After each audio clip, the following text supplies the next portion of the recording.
got to bill for the growth of where you want to be, not where you are today. We don't need to borrow money and we don't need investors to grow an electrical business. You don't need it for financial reasons. That's not the case. You need to bill for your growth in advance, and that money will show up in your account so that you can invest in marketing, invest in the next van, invest in the wraps on the next van, invest in CSR, invest in the office, the shop, the storage, anything you need, your tools, so that you can show up a premium provider. What do you think is the single biggest thing that electricians should be focused on first and foremost in their marketing? The fastest way to double your business, call your leads. Call them within 10 minutes and call them up to 10 times after you don't get in touch with them the first time. If you do that, I can guarantee you're going to at least have a 50% increase, probably double your business if you just do that. It's simple, not easy. Hello, and welcome to the $1 Million Electrician Podcast, where we help home service pros like you supercharge your business and spark up those sales. I'm Joseph Lucani, and together with my co-host, Clay Newmeyer, we're here to share the secrets that have helped electricians sell over $1 million from a single service van. Now, it's time for sales. It's time for scale. It's time to become $1 million electrician. Hello, and welcome back to another great episode of $1 Million Electrician. And today's another fantastic day in this season 3 with another great guest. We have with us Forest Schwartz of Top Line Growth.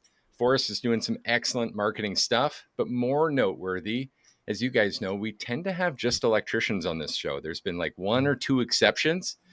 Forrest, you might be number 3, except guys, I'll give it this preface. Forrest is part owner of Keil Electric, a former client of ours, and Keil Electric grew from not only our processes and service last year from, I think you said, under 10K months to over 165 at the peak, which Correct. Is remarkable. So that's in part to credit with what we were able to work with you guys on, but also just in part in testament to Forrest's marketing ability. And so we wanted to bring Forrest on for the unique potential of this interview to share some deeper marketing insights that also come from an electrical background. And I think that's so valuable, man. So welcome to the show. Thanks for joining us here today. Thanks for having me, man. Really looking forward to it. Hey, why did you decide, if you don't mind me asking, to get into the electrical game? I'll pre-warn you here too, like you've got a chance here to earn some favor of our listeners or completely burn us and have this go the wrong way. No pressure, right? Yeah. So I've been in the agency space for almost 10 years, having a digital marketing agency. And I was in a niche before, actually bowling, of all things, believe it or not. And I was working with them. That didn't turn out to be quite the niche that I was hoping for. I was in it because a friend of mine had one, and we helped him double his bowling center revenue. And so I thought, hey, there's not a lot of competition here, so I'll be the best in this space. But there's a reason there wasn't a lot of competition there. So that's where I wanted to go more into the home services space. So I created a matrix of like 25 different industries, and then came up with criteria across the board, and then came up with a point system. And the top ones were electrician, landscaping, plumbing, and HVAC. And so we started buying some businesses in those areas. And I quickly learned that landscaping wasn't as good as what I initially thought. And electric, after working with Andy, was definitely the best of the mix, and the one that I could drive the most results with. And so that's where I decided, let's double down on this one. And then that's, shortly after I reached out to you, and here we are. I love someone who's doubling down in the electric field. Always a pleasure. Always a pleasure working with Sparkies. There's 2 things, and I don't want to get too distracted, but I was at a bowling alley not long ago, and I think I shared this with you before. And I just, like, some of the lanes didn't work, really not managed well. The staff were crummy. The cooler was empty. The chips were stale. I was just like, man, what you could do with this bowling alley. I mean, bowling's still enjoyed by so many people. What do you think is the problem with that industry, if we can, just quick? Biggest thing is there used to be 12,000 of them. They really peaked in the 70s. There was a lot of bowling. It was very much like a factory, like people in factory towns. That's what they would do. There used to be 12,000. Now there's 3,000. And the ones who are in business, they got all the business from the other ones that are gone. And the biggest reason that they go out of business is because they sell the building. The buildings are worth more than the business. That's what I was thinking too. I was sitting in there, and we even looked into it. It's like, what would this building be worth? And Mhm. in the area I live in many cities, it's like historic downtown real estate. And there's this big bowling alley that's just completely outdated. No one can afford to update it. So Exactly. anyway, interesting you brought that up. Thanks for humoring me, guys. I'm also curious about this matrix. You built a matrix and a point system. Like, what were some of the things that we scored so highly on? Why would that be? Yeah. So one of the big things was how much it can be impacted by marketing. Before I was in the agency space, I was a financial advisor, and I looked at that one because I wanted to buy businesses and grow with marketing. And that's a very much like a face-to-face, person-to-person networking kind of business. So that would rank low in the can I grow it with marketing? How it will be impacted by AI is another one. So certain ones like roofing got a bad score in that because a robot can do or will soon be able to do some roofs. I think there's some out there that are now doing it. Same with landscaping. You got a lot of robot mowers and things that are coming. Whereas electrical is pretty safe. I think it's going to be, maybe one day they'll be able to do it, but it's going to be a long time before they can figure that out. Before people would trust them. So those are the things. Profitability was one. Ability to find an operator was another one. Ability to find deals. So like there's tons of landscaping companies available. We looked at other businesses, like we looked at med spas, and there's not that many of them available. So it was like, I want to say about 10 different things that I ranked, and I came up with a definition for one being bad and a definition for five being good, and then subjectively ranked them. And that's something I used for getting into this industry, but it actually works for almost any major decision that you're looking at. You can kind of use that to just break it down because it's kind of overwhelming. But when you put numbers to it, it kind of makes it easier and helps make the decision for you. Yep. And that's one of the reasons we wanted to have you on the show. Really appreciate that your mindset on data driven decision making, or something we call the law of separation, just meaning we have to, like, everyone has a gut instinct. Everyone has that feel. Sometimes it's butterflies. Sometimes it's, oh crap, I can't sleep over this.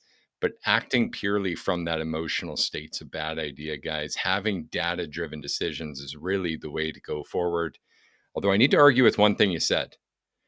Uh, we've had many people call Joseph a sales bot. He's an electrician. Oh. Maybe it's already been infiltrated. Maybe we find out that Joe's not actually human and that you're actually a robot, Joe. What are your thoughts on this? I mean, technically, Skynet hasn't updated me yet, so I can't really give you a proper response. But I will get there. I will get there, man. If there was a way that I could do oil changes instead of physical tune-ups, I'd be fine with that. Yeah, that's interesting. I had never heard of roofing having robots, but I guess that kind of makes sense. It's repetitive. Why do you think it is that electrical, from your experience at this point, is further from that complete automation? Just, I mean, it's not like, think about roofing. It's very repetitive. It's doing the same motion. Same with mowing. It's just going back and forth. It's basically a Roomba is the mower for that. Like, and same with roofing. It's basically like a Roomba that you just put metal or the nails into the shingles. So it's very repetitive. Whereas being an electrician, a lot more variety of situations, a lot more creativity. You got to, identify all the different wires, getting access. There's just a lot more that goes into it. Even just the physical of being able to put the wire and run it through into the panel. Like there's a lot of stuff for a robot to be able to do that would take a lot with even the actuators to be able to do that fine motor movement. And even with that, like you can imagine, like let's go even further into the future. I can see almost even new construction being something that someone might want to get a robot into. But I will be damned if I find any robot who can do service work, crawl into the crawl space, troubleshoot the situation, recognize unusual scenarios. That's, I think, where the real safety lies, in that we can use our intelligence and our experiences to solve problems in ways that others just physically and mentally cannot. Not to mention the personal aspect too. Just building the rapport and the relationship is a lot of the piece of the service work. I agree with you Yeah, there. that makes sense. Absolutely. And I'm almost, now that you say that, I think I've realized, I've had an epiphany in that moment of just, okay, here's why pricing is such a sore spot for electricians over and over and over again. When there's such variety, such customization, and we're all drooling over some form of price book, something to just try to template this for us. But that solution is rarely 100%, right? There's always some customization. There's always some amount of you as a specialized subject matter expert have to think about this and apply certain factors to make it right. How big was pricing for you guys and Keil Electric getting going, Forrest? I know that was a big piece of what you worked on here with us. How big of a solution do you think that was for you guys? That was huge because Andy, the guy who's the operator, he came a lot more from the commercial side and doing the bigger projects. So service was something he'd liked. It's something he could do. He's great with people, but something that we were, getting into early. And so the being able to calculate what price we should charge was huge, and knowing what goes into it and why it's justifiable. Because we came up, our service rate was like 456, and at first when we said that, we're thinking, oh, that's a lot of money. But then when you figure out what is going into it, you feel very confident to charge that because you know how many things it has to cover. And it's not just like, oh, I don't know if I can get away with that. It's like, no, I literally have to charge this in order to make money. And it kind of takes that fear out of it. It's just like, no, this is what it is. And I did the math to prove it. I absolutely love that. I think it's phenomenal because you're right. At the end of the day, you're completely right. One of the biggest problems that we intend on finding is that people don't believe in their number. And as a result, they'll start cheating the hours. Like, yeah, I doubled my rate, but I also am trying to underestimate things because I'm uncomfortable with the number. But if you recognize and you've actually done the math and you're like, no, this is exactly what I need to charge. Otherwise, money's coming out of my pocket, out of my family's investments to cover the things because I'm too chicken to charge the rate I have to charge. That's where the really solidarity comes into. And you're like, I'm digging, I'm dialed in, let's do it. Yeah. One thing that I always like to repeat to them and the partners is like, you can break even sitting on the couch. So if you're going to do all this work to break even, you can get the same result just sitting on the couch doing nothing. So if I'm going to be out there away from my family or not doing things I want to do, we better be making some money. 100%. Do you recall what your rate or what Keil Electric's rate might have been before that increase to around the 450 mark? I want to say it was maybe like 150, 200 or something like that. It wasn't very much. So the crazy thing I always find in service, and so many people get that, primary price shock from this, is there's this 50% efficiency factor. And when you really do the math, you find that, okay, well, sure, I got to do a bathroom fan, but who's going to pick that up? You literally have to drive and go and get it from a supply house. And you're lucky if your customer is next door to the supply house. In fact, that never happens, right? So there's always all this additional time that goes unaccounted for. Or in the old hourly model, time and material model, we'd put that on our customers' back and they'd say, well, why'd this take so long? Well, I had to drive to the supply house. I had to pick up the fan. I had to choose the fan. The fan wasn't readily available. They had to pick it from the top shelf. All these factors, your customer doesn't want to pay for that. So one of the big things just from this price differentiation that's pointed out to me again is like, okay, well, at 50%. So we're only charging for time on site now, which is amazing through flat rate, by the way, guys, right? So it has to be double what it would have otherwise been. But from what you're saying, if you were already just under 200 an hour and you landed at 459, then even half of the 459 is still a little over where you were. So either way, by just doing the math, you guys found that there were more expenses. And one of the biggest places we pull this from that electricians are messing up. You guys, no offense, but if you're messing this up, we got to get it fixed. You got to bill for the growth of where you want to be, not where you are today. I keep saying this. I'll say it again. We'll end the rant and get right into the marketing stuff with Forrest here today. But we don't need to borrow money and we don't need investors to grow an electrical business. You don't need it for financial reasons. That's not the case. You need to bill for your growth in advance, and that money will show up in your account so that you can invest in marketing, invest in the next van, invest in the wraps on the next van, invest in CSR, invest in the office, the shop, the storage, anything you need, your tools, so that you can show up a premium provider. The outfits, right? What uniform are you wearing when you show up to the house? All right, I'm done my pricing rant, guys. Forgive me. Forrest, back to you. What do you think is the single biggest thing that electricians should be focused on first and foremost in their marketing? So believe it or not, this is something that people probably won't expect, but in my experience, it's the fastest way to double your business. Call your leads. call them within 10 minutes and call them up to 10 times after you don't get in touch with them the first time. If you do that, I can guarantee you're going to at least have a 50% increase, probably double your business if you just do that. It's simple, not easy. It's funny you said that. We have a value piece that we give away. We give this away for free to the market. It's called the unsold FU, which is just funny. Follow-up process, the script for it, to just call. And it actually has one of the best testimonies we've ever received from a client or prospect before. It was Alan, who's been on the show before. If you guys are long-term followers, he'll be on here again in season 3, guys. Excited for that one. But when Alan first met us, he grabbed that value piece and he started making calls. And I don't have this in front of me, so I may be misquoting slightly, but I do believe Alan said, this script is gangster. That's correct. I do remember. I just did a bunch of outreach and made some sales on calls. We just had no idea where they were or what happened. Forrest, it's no coincidence, and I'm not surprised to hear you say that. What stops people from actually following up with their leads and actually making calls, actually doing this with some speed and urgency? I mean, like the first go-to answer is like laziness, but I mean, let's be real. Like the electricians aren't lazy. It's just they're focused on other things. They're out doing the jobs. They're talking to the customers, sending invoices. It just falls to the wayside. So I would say that's probably one of the first, if not the first hire, even if it's part-time, is get some kind of appointment setter. It can be an office admin, or if you just want to get someone, you can hire people on a per appointment basis. But just you shouldn't be the one making the calls.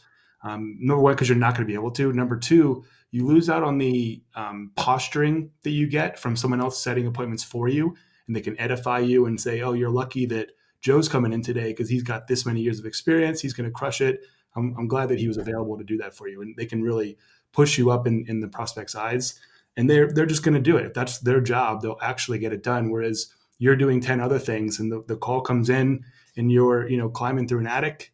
Good luck getting that call. Yeah, it comes down to overwhelm as well too. I mean, I can imagine you're on an install and you're like, I've got to get the materials for the next job. I've got to call this person back. I've got to finish this job. I got to get home to my family. And you're like, all these other undone things are like, oh, I'll do them tomorrow. But you just keep rolling them into the next day and next day. And what doesn't get managed doesn't get measured, and vice versa. Mm-hmm. Yeah, that thing never happens. Mm-hmm. Yeah, time management problem. So you've helped multiple companies reach 7 figures and beyond and scale their businesses in home service. How have you helped people solve this big problem? We always hire someone to do it. That's their dedicated job. Like a dispatcher, if they need to coordinate between multiple techs, or just appointment setter, you got to have someone who's answering the phone. Because they've done studies, and if you don't answer or get to them within 10 minutes, you have to call like 3 to 5 times more than you would if you would have gotten to them right away or just answered the phone. So now, even just doing that, you're lightening the workload just by having someone there dedicated. That's all they do. Wow. So you mentioned call within 10 minutes, and that has a huge impact on how many times you'd have to call. But then you also said 10 times. Isn't that excessive? Is that too much? You're like pestering someone now, no? No, I mean, you're going to front load it. So you're calling, 2 to 3 times on the first day, maybe 2 times on the second day, and then spacing it out. But people are busy, and they might have filled something out and you didn't quite get to them, and now you're following up. Now they're off to work. Now they're taking the kids back from school. Like, they're busy now. So now you got to catch them. They were available to talk to you at first, but now they're not. And so you got to catch them. And I think most people, as long as you do it politely, they're thankful. Like, thanks for following up. I've been meaning to get to this, but I've been busy, and they don't remember to call you. But you call them, and as long as, as long as it's politely done, then they're like, thanks for following up on this. If they don't want to do it, they'll let you know, and then you stop. But it's more a service for them to show you want to help them, and you're making it convenient for them that they just have to press the green accept button. Of all the things that hold people up from making that call, like we said, we give away a script. What do you think are the most important things to say when you're following up a lead for us? Do you have some dialogue you guys usually recommend or that you use in-house? Yeah, I'm very much like the motivation-based sales kind of person. So I want to figure out why they called, what made them call now, like why, this, especially if it's a problem that's been there, like what made you decide to do it now? What's this going to do for you? Because that's what we're going to sell against. later on if there's objections. It's, you told me you wanted this, and now you're saying that this is in the way, like, but you said you wanted it. So what are we doing here? It's that and qualifying. So I'm really big into qualifying. If they are really just a price person, I don't want to work with them. They're never great to work with. They're the ones who stiff you. Like if you're going in and price, like we usually give them a few things of what's important to you, if it's communication or if it's experience, professionalism, and we'll throw price in there as a ringer. If they choose price as like my number one concern, we'll usually just say, hey, it sounds like we might not be a fit. Here's a guy down the road who might, he's a chuck in a truck. He's probably a better fit for you. And we'll end it there. You know Chuck too? I think he's related to Terry. Is he? Yeah, I think Tank so. top? Yeah. Some of the family reunion, I right? heard a new one. Mhm. I heard a new one last week I hadn't heard before. It might have been, I can't remember anyway.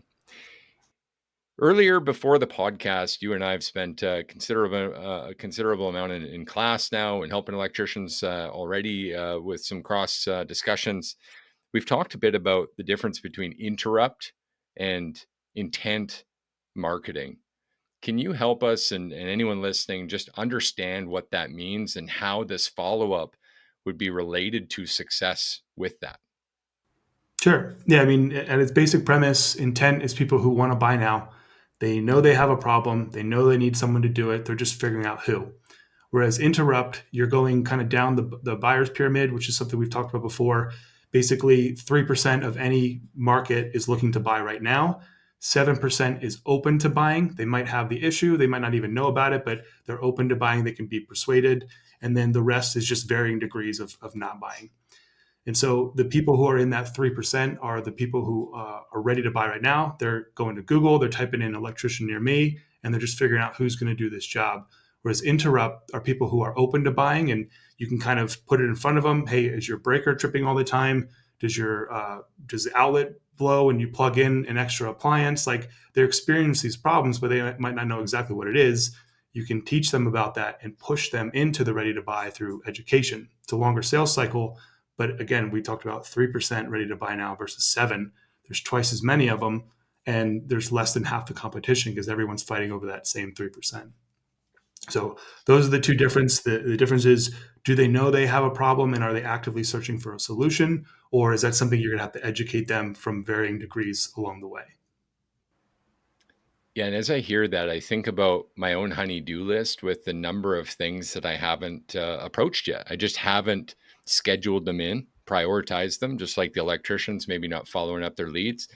Joe, I know that you are the ultimate crusher of tasks. So I'm going to do the ultimate acid test by asking, are there things on your list that you have not gotten to yet that, if interrupted by the right insights, might actually move you along a little quicker to attack those things?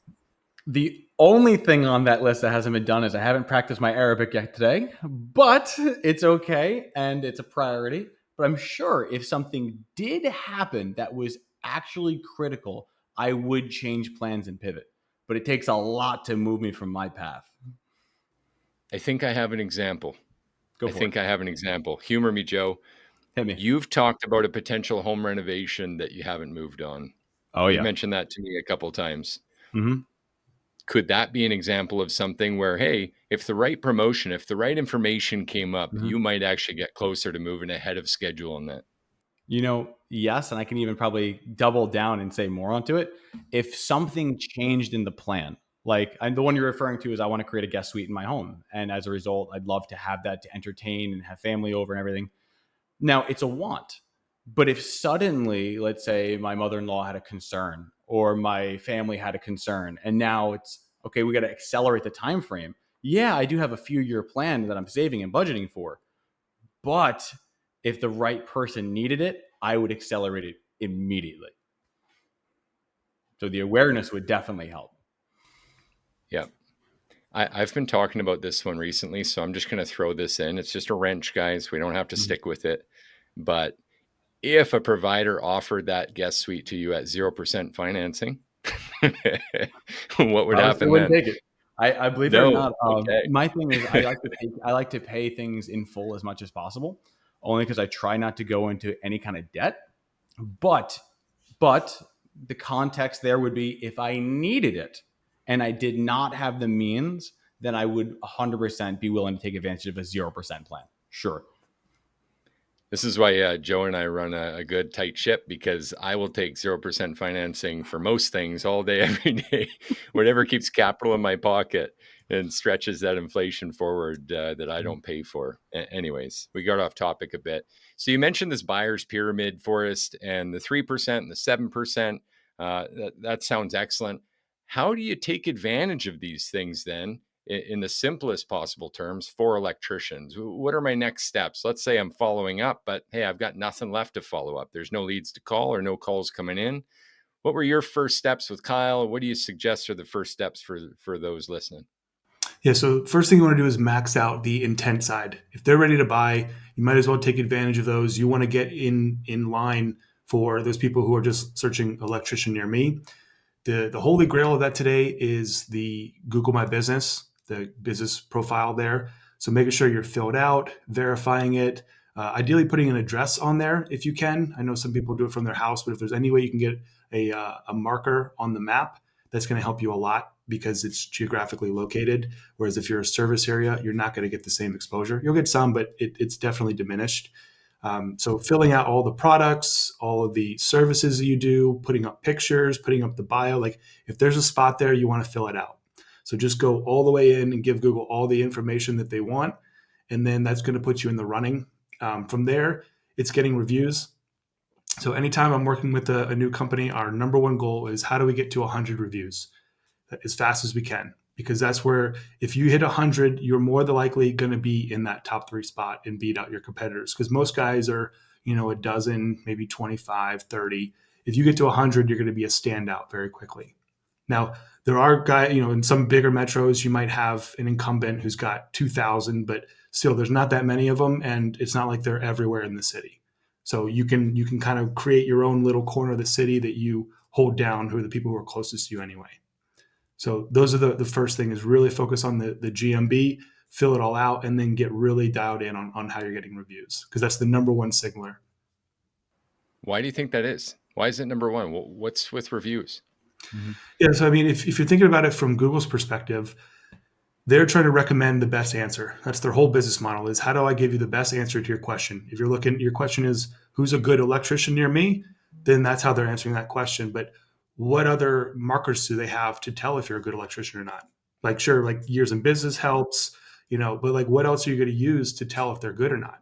And so the most direct signal for that is the positive reviews, especially and more so if they're recent, more so if you're getting them frequently, more so if there's pictures attached to them. Like that's what's signaling to them that you're legit and you're a good choice for them to recommend. Because think about it, like it's not really any different if you were to recommend, a plumber to someone else. If say they need plumbing done, you're going to recommend someone. What are you going to look at? You're going to look at like, do I know them? Do other people seem to have a good experience with them? Like think about it's the same kind of premise that Google is basically recommending you to the customer, and that's what they have to use as their social currency. It seems like it's very heavy also in the social validation, in that the more people actually are focused on one thing, it almost creates a gravitational pull. So like I'm sure you'll see some companies will have like 500 reviews, and then the other one underneath it will be like, I've got 100 reviews underneath that. So why do you think some companies are so good at creating reviews and gathering reviews, whereas others just seem to be exponentially less? Good question. There's a very complicated process called asking. So you have to ask for the review. If you don't ask, people don't know that you want one or don't think to give you one. But if you ask, they will give you one. If you ask in a no-based question, they're more likely to give you one. Would you be opposed to leaving us a review? No means yes. So just little simple things like framing it is going to be a huge favor to you, and they think, oh, like this is going to be a big ask, and then you just say, if it took you 20 seconds to do. So just the way you ask can make it a lot easier, and then it's just a numbers game, just like sales. Like you got to ask a bunch of times. You can send out text messages. Another little tweak that we like to do is we use a service called Pretty Links. And that's where it is like a redirect, and you can take your normal website name /reviews and it'll redirect to your Google link. Because that Google link, I've sent that out and some people think it's spam before because it's just like G and a bunch of numbers and it looks kind of weird. But if it's like, keilelectric.com /reviews, that's clean, that looks trustworthy. Okay, I get what that is. So just little things like that. But at the end of the day, you just get to ask after every job. We've tested a few different things with techs on how to get the reviews, and the believe it or not, the ask that works the best is the one. Hey, will you leave me a review so my boss stops asking me about it? So kind of like he keeps bugging me about it. Could you leave a review? And that sympathy ask is the one that's done the best. We've tried different ones, and if I'm the boss and I'm telling them to do that, it's not like they're undercutting me. It's like I told them to do it, but that one tends to work really well. But just having them ask after every job. I mean, I know Clay, you have a whole thing about the 5-star service and brighten your day. Like that builds right into the script. But one way or another, you still have to ask. That's really what it comes down to. They have a bunch of texts. They're asking all the time. They probably get some kind of incentive based off of it. And that's how they build 2,500 reviews. I love that. It's actually built into our process to literally ask. So when you said it's a complicated thing because people aren't asking, you're right. It's one of those moments where when someone feels uncomfortable or they don't want to ask or they feel like there are just so many different factors where someone will feel uncomfortable because they're not doing it continuously. But once it becomes a consistent, familiar activity, it's no different than just operating on autopilot. It's like, why wouldn't you? Hey, do you mind if I ask for help with something? Okay, sure. Then go from there. Yeah. Yeah. And it's not a huge ask. It's 20 seconds, if that. Yeah. I have another theory on this that I learned from a mentor years ago, and he was all about doing live events in his marketplace. He loved it. And by the way, electricians can do this too. Things like generator maintenance events. I mean, these kinds of things are just starting to break through now as we realize, oh, wait, video is popular. Oh, wait, people do care about this kind of educational content. But nonetheless, his theory was that after you put forth this great effort, which a sales process kind of is, right? We're following through, we're trying to listen, we're trying to use their words in the presentation, we're trying to work through objections. This is actually an endurance race, to use Joe's best language for it. And when are we most likely to break down an endurance race? Near the end. And so the shortcuts are most likely to happen near the end. So it's actually no surprise to me that that method also worked best for you, Forrest, because it's maybe the easiest way to say it with very little effort in a way that's like, I've been punked. Yeah, it's not me asking, it's my boss asking. Yeah. They can kind of push the blame off. Yep. Earlier, you mentioned maybe some of the bigger conglomerate companies, maybe it's private equities in your area. I mean, I've heard of these guys with 2,500, 3,000 reviews. How do we topple them? How the heck are we ever going to beat that? Cyber hacking? No, it's just asking more. I mean, think about it. They did the work to get there. They got 2,500 reviews. They deserve to have that top slot. They have the most signals to Google that this is a trusted company. 2,500 people are vouching for them. Think of it like a social voting system. They're vouching for them. They deserve to have that slot, but it doesn't mean that they have that slot across the whole city. They might have it in their specific part of town. If you're somewhere else, you can you can become that pillar for the area. But I think it's actually almost 80% of the traffic goes to the top three. So as long as you're in the top three, you're good. You don't have to be number one. Number one's is great. But I mean, a lot of times people will see that it's a large company and think, I don't want to go with the big guy. I'd rather go with the smaller guy. He's probably, a better deal, or I can talk to someone more personally. Like they might pick someone just because they're not the number one guy, because every position has a strength. If you say you're the smaller guy, hey, we're friendlier. You can talk to the owner. You know us. If you're the bigger guy, hey, we've been around for longer. We're backed. We're a big company. We're legitimate. Every position has its strength. So it's less about trying to topple them and just doing the best you can with what you have. And you can always improve and beat other people relatively.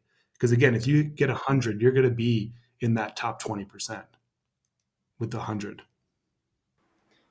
People buy the picture, or buy the frame, not the picture. Excuse me. So you're talking about reframing your position. I love that. And just by doing that, I mean, I just want to add to this if I can and say, like, our objective with premium service is to just get in the door. Just get me to the home so I can show you our difference. Right? If we're literally service loop electrical, well, service loop literally means that little bit extra for future serviceability. I want to demonstrate that in every home. I don't want to just say it. I want you to feel that. I want your experience to resemble that, so that not only will you leave a review, but do something that Google won't manage for you, which is refer and even repeat. And those are some major keys. Joe, go ahead, brother. I love that, you're talking about the premium service, because we have the belief that we want to serve our clients before, during, and after. And something Forrest said earlier really kind of sparked that in my mind, where he was saying, we're going to continuously call 10 times. I can almost justify, like, let's say even someone gets mad, like, why are you calling? Well, I completely understand this might be frustrating, but because in Service Electrical, we just care about serving you before, during, and after. We wanted to showcase how we'd love to have the opportunity to serve you. Was it wrong of us to want to reach out because we got your information? Yep. Committed. Really good. Yeah. I mean, that reminds me of one of my favorite frames for selling is to imagine if you were to go back in time and be able to speak to yourself 10 years ago and you were giving investment advice and you're saying, hey, buy this Bitcoin or buy, this Tesla stock or whatever it is, it's going to go up. How hard would you fight to get yourself to buy that 10 years ago? If you just said, hey, you should buy it, and they're like, no, I don't know. Would you leave it there? Or would you be like, no, I'm going to drag you here and buy this? Like, you have to buy this. Like, it's going to be so good for you. How far would you be willing to go? And taking I'd that frame leverage. into our appointments. I'd literally black him in myself and just be like, listen, like I know you, and unless you do this, we're gonna do some stuff. So go buy the stock, empty the bank account. I know the routing number. I know your social security. Let's make it happen. Mm-hmm. Exactly, because you believe in it. You know it's Yep. going to work. You believe in it. You go very, very far, like the end of the earth, to make that happen. If we believe in our service that much, we should be doing at least half as much as that. Fully I agree. love that.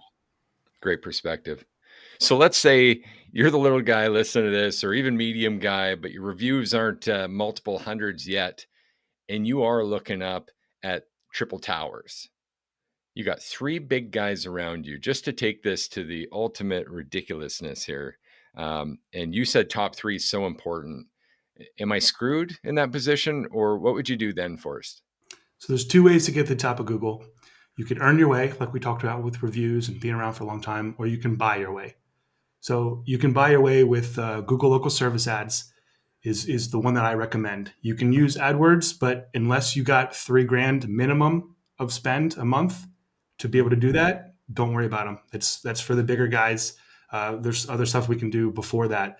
So the Google Local Service Ads, it's a little bit to get set up. You're gonna have to submit insurance. You got to do a background check. You got to connect it to your account. But anytime I see a hurdle like that, I just think, who are all the other guys who didn't want to do this and be bothered? Chuck, like we talked about earlier, he's not going to do this. So that's keeping them out. But it's a good way to get good leads. And I'm sure it's different for each market, but for us, they're around 40 to 50 bucks a lead, which is excellent. And those are still high intent. So it's the people who pop up at the top of the map.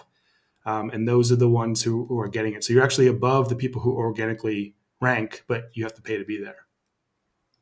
Really good. You mentioned AdWords and local service ads. What's the difference between the two? Why does one cost so much more? The AdWords is like the keyword based ones. So, if someone types in electrician near me, then you're going to try to rank for that. Like other services use it too, like even like Amazon or online stores could go for those. Whereas the local service ads is particular to like maps and literally local services that are there. They have different categories, and we've run into clients who try to get in, but the category is kind of wonky, like people who do concrete coating and they're stuck in being floors and it just doesn't work for them. But with electricians, we have our own category. So we're square, and you just say what services you want to do, because they kind of pick what service they want.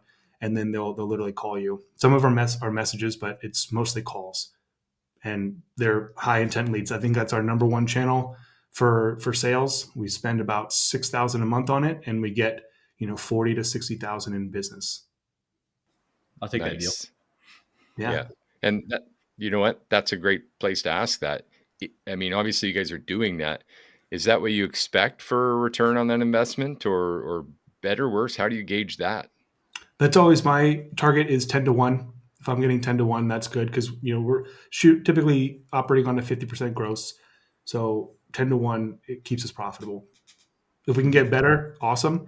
But typically, if you get really good, you're going to increase the spend, which is then going to dilute the performance. So we'll typically hover around that 10-1. All right. Very good. So LSA, you're paying for the phone call, the AdWords, pay-per-click gets a little dangerous every click. And of course, if and this is something I've learned over the years is if what they click on doesn't lead them to what they expect, they're gone and you paid anyway. Do you agree with that? Yep. Yeah. Whereas with the local services, they pay when they call. You're paying for the call, and if it's something like we get a lot of people who apply through for jobs through that, we can say, hey, this person was applying for the job, not looking for that, and they'll actually refund it. Nice. So you can get a prospective employee for free. Nice. Usually we're like kind of Go. mad, like, hey, bro, we pay for these, right? You're costing us money. It's not a good way to come in the door. Stop calling. Send an email. Get a year of experience. So Google, we've talked about a couple aspects of this. Where do you go next? So I would just start increasing that spend. If you got to start around 250, 300 a week, you get to pick how much you want to spend for Google, and you don't always spend what you say you're willing to spend. So sometimes, like for the plumbing one that we have, it's really tight out there. There's just not a lot of leads at the moment, and so we're saying that we're willing to spend, I think like 4,000 a week, and we only spend like maybe 400 at most. So you set it, and then it's based off of what is available. So set a decent spend. Like I said, we're doing around 6,000, but you could start smaller. I'd say, try to put $1,000 towards marketing. A good rule of thumb, we talked about 10-1. That also, if you do the math backwards, then that means you're spending 10% of your revenue on marketing, which I think is a pretty good rule of thumb.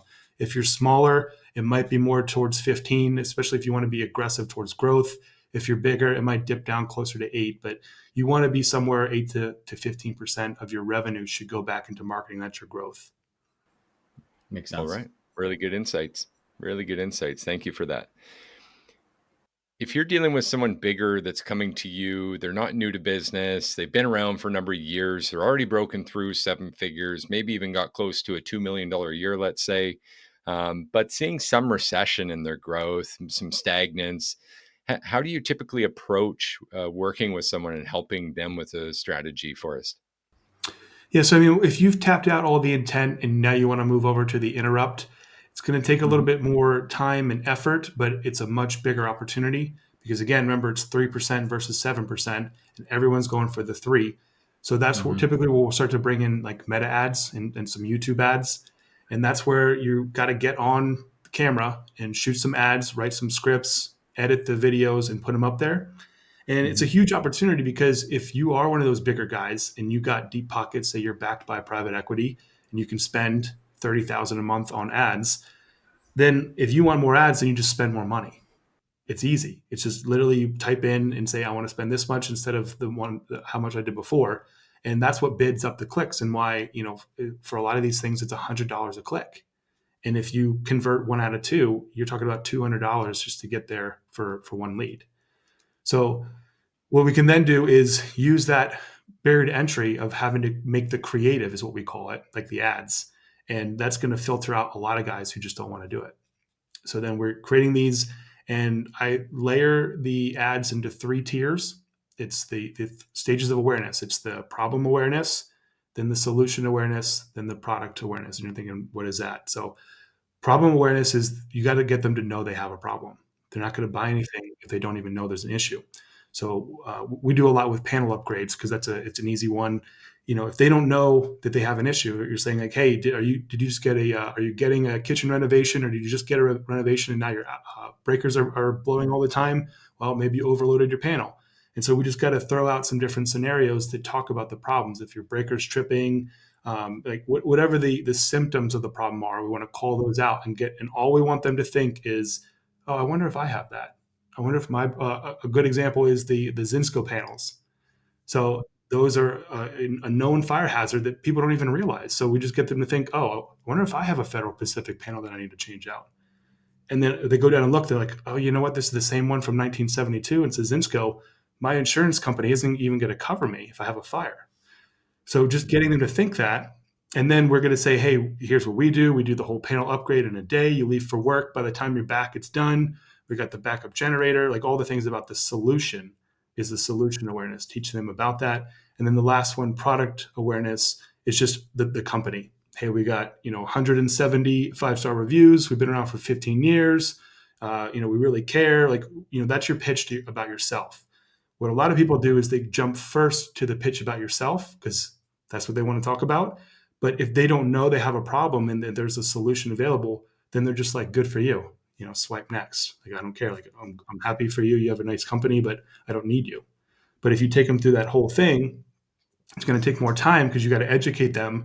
But the nice thing about that is if you're the one who educated them and taught them about this problem they had and that you could do a solution, who's the obvious choice to hire when they get it done? They just spent that time with you. You just provide that value to them. You're the person they're going to call. And so we structure those different campaigns. There's, we can get into the technical parts of it if we want to about how there's different objectives of the campaigns, but essentially we're trying to walk them through. And that's how we're getting, for Keil Electric, we get panel leads for $24 for a $10,000 average ticket. Nice. Probably got the 10-10 rule working for you there then to do that. Oh, yeah. Yep. Yeah. And the nice thing about those is since they are earlier in the stage, they have a little bit longer shelf life. If you think about the intent versus the interrupt, if they want it done now and you don't answer, they're calling the next guy and getting it done the next day. But with these ones, if you say it takes you a little bit longer to get to them, they're still early on. You still got some time on it. So they have a little longer shelf life, which is nice. But it doesn't mean that you're going to take that for granted and not call them. But we still have the rule of 10. And to add the other 10 in there, are you suggesting that you're seeing a 10x return on that ad spend or better than from those ads? Yeah. Yeah. Typically they will book about the same, but they don't close about the same because they're earlier on. They like the people who want to buy now typically have an idea of what it's going to cost. So they're, whereas the people you're educating them, we're not talking about price in the ads. So it could be a sticker shock or not what they had in mind. So it takes a little bit longer to get those, but yeah, it's around 10. Longer sales cycle. There's also this idea, this concept of kind of awareness marketing. And you touched on that when you said problem aware, but not necessarily brand aware. And I think that's a massive piece that really needs to be highlighted here. Again, I had a mentor tell me about this earlier in my coaching career. And he said, look, you're not Coca-Cola. You're not Pepsi. You can't just say your name and have people understand what the message is as much as they do, right? You can't just put on a Santa Claus suit, jump on a semi and shoot a video and everyone understands that, hey, we need to call Clay for electrical service. That's not the way it works. So what I love about what you said is really putting the problem up front. And I think this is one of the biggest gaps in industry, in any marketing, in any service, even, not just electricians, it's everywhere. Like this is almost a pandemic. We have to say something specific about what's going on so they understand. So I really wanted to highlight that.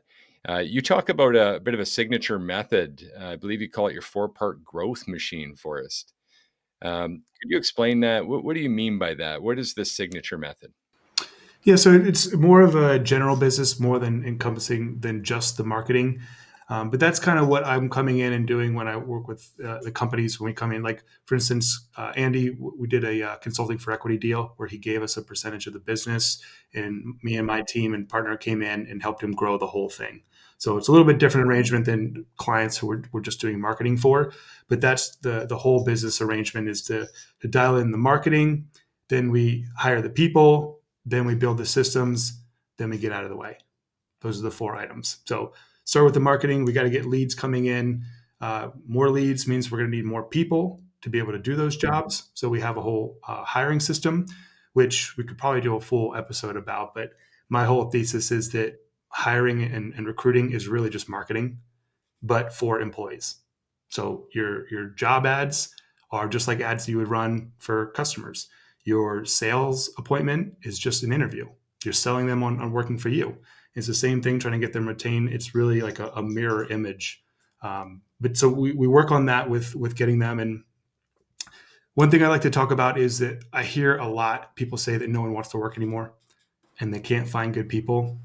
And my response is a little kind of tongue in cheek is no, you don't want to do the work. You don't want to work anymore because there's a lot of work that goes into getting these people. And so if you're not putting in the work to get the applicants, then it's no wonder that you can't find anyone. But that's not their fault, that's yours. And so it's just the same way that we know how many leads we need to get turns into how many appointments, turns into how many jobs. It's the same thing with how many candidates, turns into how many interviews, turns into how many hires. And if you don't know what those numbers are, then you're always going to struggle to hire. I do think that definitely warrants a second episode, and we should go deeper on that for sure. Joe, go ahead, brother. Yeah, I was just going to touch, because you'd mentioned like some people claim that no one wants to work anymore. And one of the trends that I've noticed is that every generation that comes thinks the following generation is lazy. And I actually looked into this and I was able to track it all the way to like the 1910s. And there were literally like newspaper articles about how lazy people in 1930s were. And then from 1930 to 1950, oh, they were so lazy. And it just kept going every 15 to 20 years. So we're just in a cyclical cycle. It's amazing. Mm-hmm. Yeah, it's just the nature of humans. We all think that the young people are lazy, just usually because they do things differently. They just don't do the same. So we think, oh, you're being lazy, but they might just have a better way. Exactly. Yeah, for sure. We're running out of time for this one, guys. We have to wrap this one up. But Forrest, if anyone wants to get a hold of you and grab a complimentary strategy call or just learn more about what you're doing or Keil Electric or any of it, what's the best way to get a hold of you, brother? Sure. So I actually created a page for you guys. It's topline-growth.com/SLE. So depending on, there is a question or two in there for qualification, but I think most of the people who are watching this show will be fine. But I do one-on-one whiteboard kind of strategy sessions where we'll figure out what we can do, like what you need to do to get to the next level, whether that's marketing or that's hiring or whatever it is. I do free sessions just because it's fun to hear and be able to help people. If there's something in there that you want, like the thing that I always say is that I'm willing to give all the recipes away for free. And the only time that I charge is when I have to cook.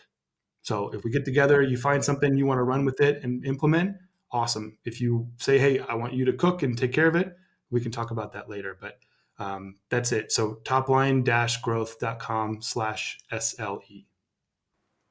Thank you so much, man. And we appreciate that attitude. As you guys know, we've been giving for 3 years now, season 3 of this podcast. The first season, we did 250 episodes, Monday to Friday, back to back to back, live from our Facebook group.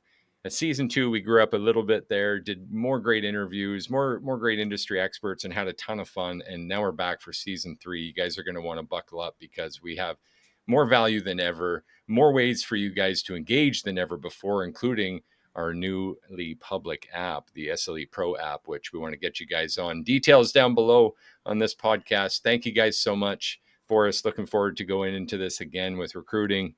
Have a wonderful day, everyone. Take care, friends. Be blessed.